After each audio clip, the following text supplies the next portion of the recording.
Hey, deserving listeners, 90 Day Fiancé, let's watch. My name is Dr. Kirk Honda. I'm a therapist and a professor. As I always say, don't use YouTube as a replacement for therapy. If you need a therapist, get one. You deserve it. Let's watch.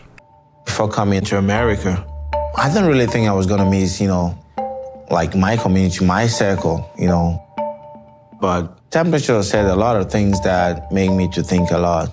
That could, possibly change our future together, me and Emily. It's just another one of those moments where I'm like, you didn't think about it? Is that really true, or is he just saying that? He's saying he didn't think that he would miss his community coming to Kansas from Cameroon. He thought he wouldn't miss it. Well, I don't know. Maybe some people are like, oh, it'll be exciting to move to another country, and then you get there and you're like, oh, I guess it's kind of interesting. It's different, but yeah, I do miss going home. But it's just another example of this couple not showing that they think about things thoroughly enough. Because it's one thing to be mistaken about something. It's another thing to begin a family, get pregnant again, bond with the child, and then you're like, yeah, because now I'm going to take a guess and say that they're going to stay in Kansas at least for a while. But what if he has to go back because he misses it too bad? What if he starts to pressure her and it creates all this conflict between the two of them, and then they break up and the kids lose out on having both parents around, or they see a lot of conflict? It's just that kind of thing. It's important to think about these things beforehand. We need to talk about that again, babe. What do you think? Right now, you're making decisions like telling what you want us to do. I'm just saying, hypothetically, we'll probably stay here for 2 years. Oh, did we discuss about that? Okay, so what, do you want to get your green card and your work permit and then just move to Columbus? Is that... There's that sarcasm. It's just like, it's her go-to defensive stance. It's aggravating. There's so many other ways to talk, particularly to him, because he's not matching that, or at least we don't see that on camera. Now, she has every reason to protest. She has everyone to be like, so temperature's over here telling me that you're going to go back to, Cameroon, and you want us to come with you. Like, I haven't heard that one before, and you're okay with this? That would be very destabilizing for Emily to think that. So was that always there in the back of your mind and you just failed to tell me about it? Or are you that swayed by one of your friends? Either way, this is not good. What I thought you would say is, no, temperature, I've actually thought a lot about it, and I want to stay here because the kids have their grandparents and Emily lives in the States, and, I'm willing to make that sacrifice or something. Now, it'd be okay if he was like, hey, let's talk about going back to Cameroon. Okay, but to just spring it on her like this, I think is unfair. But to communicate it like this, so what could she say so pause it if you want to, play along, and practice with me, but pause without me, and practice how you might respond to Kobe in this moment, all right? So pause. All right, so you either didn't pause or you did, and you did practice. Good job. I didn't see it, but I'm just going to take a guess, and it was good. So if I were to try it, I would say, from Emily's voice, I would say, so Kobe, yeah, I don't want to make choices for the two of us, for sure. And I haven't talked with you. You haven't brought it up with me about going back to Cameroon. I'm willing to talk about it, but I do have to say it'd be a huge hardship for all of us. But we can talk about it without your friend here. And I also think, what do you think, husband of mine, that we'll probably be here with my parents for the next couple of years. I think she's saying that because she's pregnant again, and she's thinking, well, I'm not going to be able to work, and it'll take a while for him to work, and we probably should be at home with both kids, young kids. And after a couple of years, maybe things will calm down enough and we can actually start to, or maybe a year later, I can start to work again, and then another year to actually move out.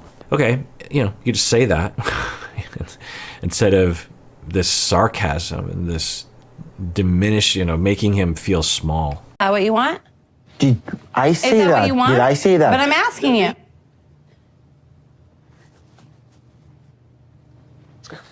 Yeah, well, I haven't been reacting to his friend, Temperature, telling Kobe you need to be the man of the family. In Africa, men are in control. Women do what men say that for them to do. And the whole time I'm thinking, well, okay, in all of Africa, every single household, that's the way that it is. And I know it's much more complicated than that. People will tell me that even in Cameroon. So it's not like temperature is representing reality. But this whole idea of this power struggle, it's like, how about you both just have equal power? How about that? How about you listen to each other, work together, treat each other with respect, take care of each other? And this whole obsession with some couples on the show of like, no, I'm the head of the household. No, I'm the head of the household. It's like you're 7 years old and you're playing house and you're like, I want to be the so-and-so. No, it's like, be an adult, work with me. It's sort of like when you're at a certain maturity and a certain kind of workplace culture, there isn't a huge difference between the quote unquote boss and the employee. Everyone's working together. Everyone takes pride in their work. Everyone's working toward the same goal. There's a lot of collaboration, a lot of openness, fairness, and along the same way, in a marriage, it should be the same. Now, could someone make an argument that it works better for them to have a differentiation of roles? Yeah, but generally speaking, I think I would have a hard time thinking that a marriage in which someone was inherently more submissive and less powerful, meaning that they couldn't ask for something, right? That their decisions were overridden. Is that the past tense? Often, that they would say, well, I want to do this, and the spouse wants to do something else, and that you always go with what the spouse wants. I just can't imagine that going well for either person. Man, I'm just so tired of fighting all the time. Yeah, so I was going to say this before, that for Kobe, he's triangulating temperature, and temperature is now fighting Emily on Kobe's behalf. And so then as Emily's getting this from temperature, she goes to Kobe, which is good. And instead of temperature, goes to Kobe and says, da-da-da-da. And then you see Kobe just turn away, and he doesn't know what to say. He doesn't want to get in a fight. He's not used to that. I think he might be quite conflict avoidant, or at least there's a chance that he is. And so that could mean one of two things. Up until this point, I've been assuming that means that Kobe is pretty easygoing, and he is easy to forgive of Emily's sarcasm and the way she talks to him.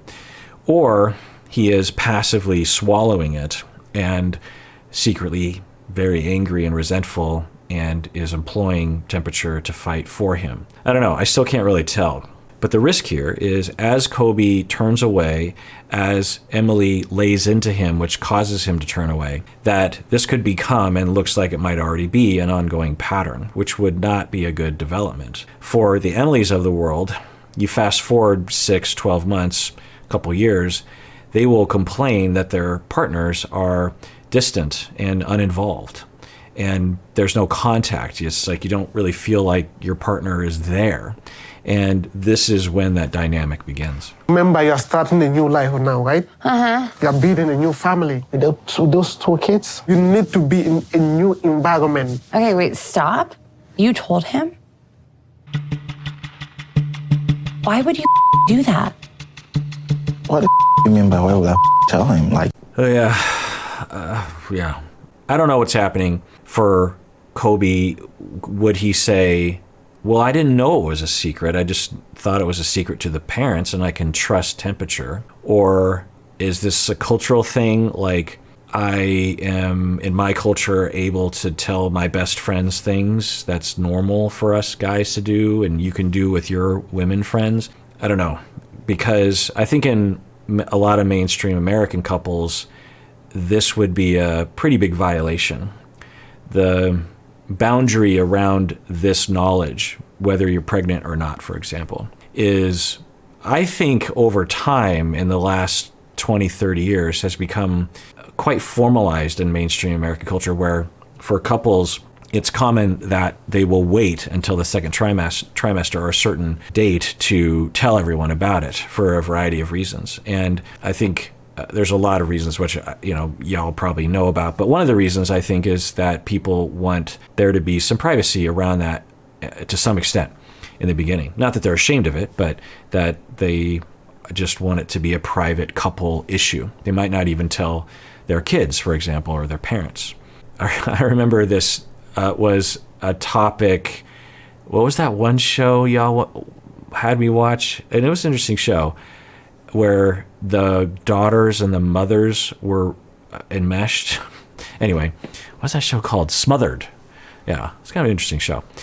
Anyway, so for Kobe to tell the friend without asking him, I say, is it okay if I tell temperature? He won't tell anyone. You got to believe me. Yeah, that would be a violation, I think, for a lot of people in my circle anyway. I mean, not that it's wrong that he told temperature, but that he didn't tell Emily, I'm going to tell temperature about it. Yeah. Now, you could make the argument they've told all the producers and the camera people and the public, but this is filmed a while ago. So let's see how they talk about it.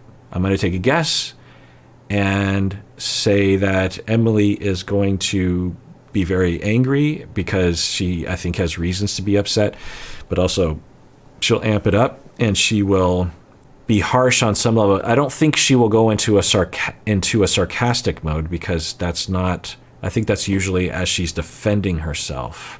So I don't know if we've seen her in a hostile mode. So let's see what happens here. And I think he will apologize and or try to defend himself or be quiet. He's my friend. Because you weren't supposed to tell anybody. He's not just anybody, okay? He's my friend. I told you about him. Now, a healthy thing for her to say is, temperature, no big deal. It's okay that you know. Can I ask you to not tell my parents or anyone else because it's a big deal? And Kobe, I guess I should have said that I didn't want to tell anyone. And I guess it kind of hurts my feelings that you didn't ask me before you said. Now, I think temperature is going to take issue with this because he's going to say, look, you're the woman and you don't get to tell him what to do. And I don't know if Kobe really is on board with that. I think that's temperature's thing and not Kobe's thing, but I don't know. So, Kobe, you weren't supposed to tell anyone. That's so messed up. that's okay. Kobe? Man, Okay. Yeah, I there's other healthier ways to communicate what she was saying, but there's also more destructive and more pathological ways to communicate that as well. So on the scale of things, and it looks like he's regretting it at this point.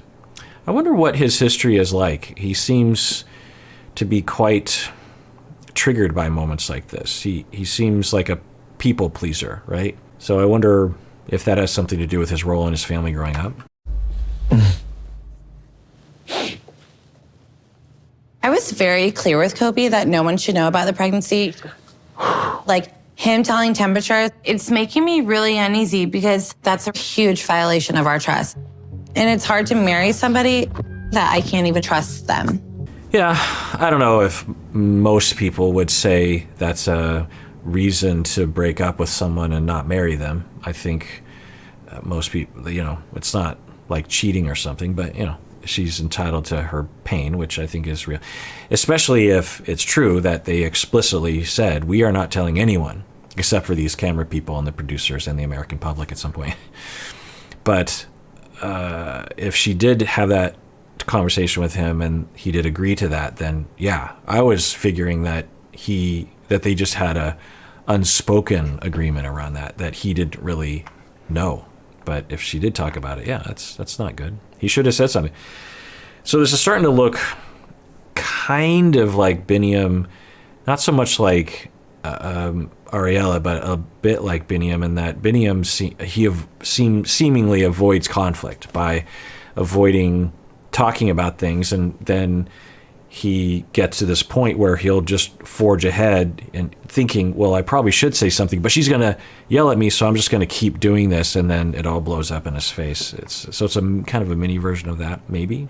And a factor in that pattern is the way that Emily and the way that Ariella react, because when you react in harsh ways, it drives the Biniams and the Kobes to be more avoidant and more underground. Not because they're trying necessarily to pull one over on you, but they're legitimately afraid, and that kicks in this defense of just sticking their head in the sand. so we're here, man. Thanks so much for showing up, Okay. Let me walk you out. Okay. Oh my goodness. Take care, Masa. Yeah. Take care. I will say that it looks as though Emily is waiting until temperature is gone before having a conversation with Kobe about this.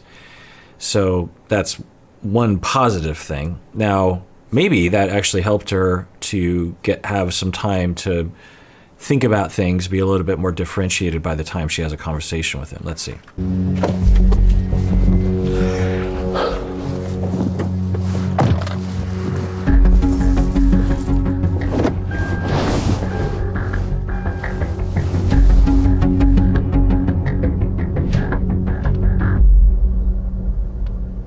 All right, well, I want to thank everyone who is a patron of the podcast. And if you want to become a patron, you can do so now by clicking the link below. That's how we know that you like what we're doing here. I wouldn't be able to do this if it weren't for the patrons, and we need a new batch every single month to sign up. So if you want to, go ahead and do that. If you don't, totally cool. And everyone out there, please take care of yourself because you deserve it. You really, really do.